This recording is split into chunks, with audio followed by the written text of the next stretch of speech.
Officials in Colombia are calling it a miracle. Passengers of a Boeing 737 were jolted awake in the small hours of this morning as it came crashing down just short of the runway.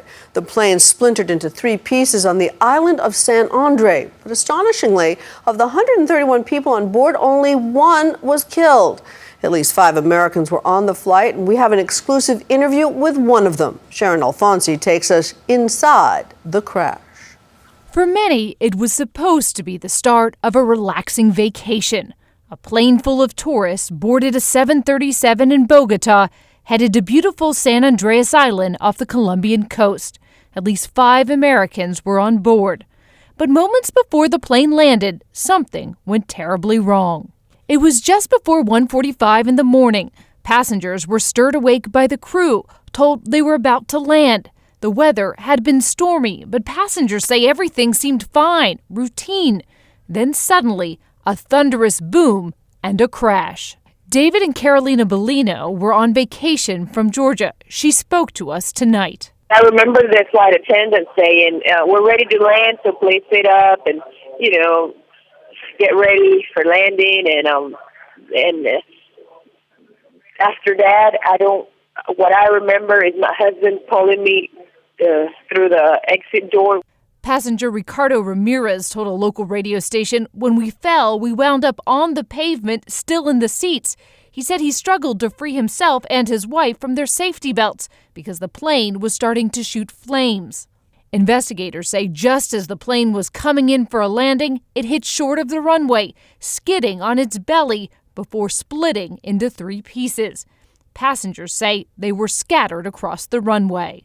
The wing was covered with fuel, and I was concerned we'll have an explosion and we'll die. I just started praying, and somebody came, and they put him on those tables until they found a policeman that could brought us to the hospital. Amazingly, of the 131 passengers on board, only 1 did not survive, a woman who had a heart attack after the crash. The pilot of the plane told investigators that the plane had been struck by lightning. Meteorologists say there is evidence of multiple strikes around the island before the crash, including one strike that hit the east side of the runway just 7 minutes before the plane landed. Let's get one thing very clear here. Lightning cannot bring an airplane down. We have never seen it happen with one solitary exception that has never been proven, and that was way back in the 60s in jet aviation. It can't explode fuel in the tanks because kerosene isn't explosive other than in a couple of degree ranges, and that wasn't the case here. So lightning doesn't have motive force to knock an airplane apart. The only thing lightning could have possibly done was interfere with the vision of the crew at a critical moment for a very brief period of time. That shouldn't be enough. Or it could have maybe knocked the instruments offline at a critical point in the approach. That's not supposed to happen, but you never can say never. But as far as lightning causing this, wipe that out of your thinking because it simply doesn't happen, and that is not the place to start on this investigation. Wind shear and weather conditions certainly are. Investigators are looking into weather conditions at the time of the crash, but looking at the plane, considering what could have been, Colombian officials are calling it a miracle. Still, aviation experts credit something else. When you have struggled for 20 or 30 years, as aviation has, to learn everything possible from otherwise survivable accidents and make seats not collapse and bins not come open and fire-blocking material that prevents fire, you can't look at something like this and say miracle. What you can say is this is the fruit of an awful lot of labor. Increasingly, many planes, many passengers seem to be surviving crashes that look deadly. In Denver, this 737 caught fire, cracked in half, and amazingly, everyone survived. In Jamaica, this 737 skidded off the end of the runway in the driving rain.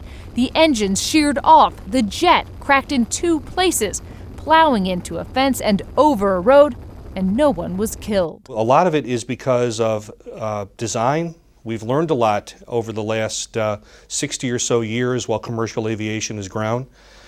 There's been changes to the seats, the interiors, all to make them more crash-worthy, and obviously it's working. And while that may make scenes like this all the more common, it doesn't make them any less remarkable. It's just like a nightmare, but I'm thankful because I'm alive. For Nightline, I'm Sharon Alfonsi in New York.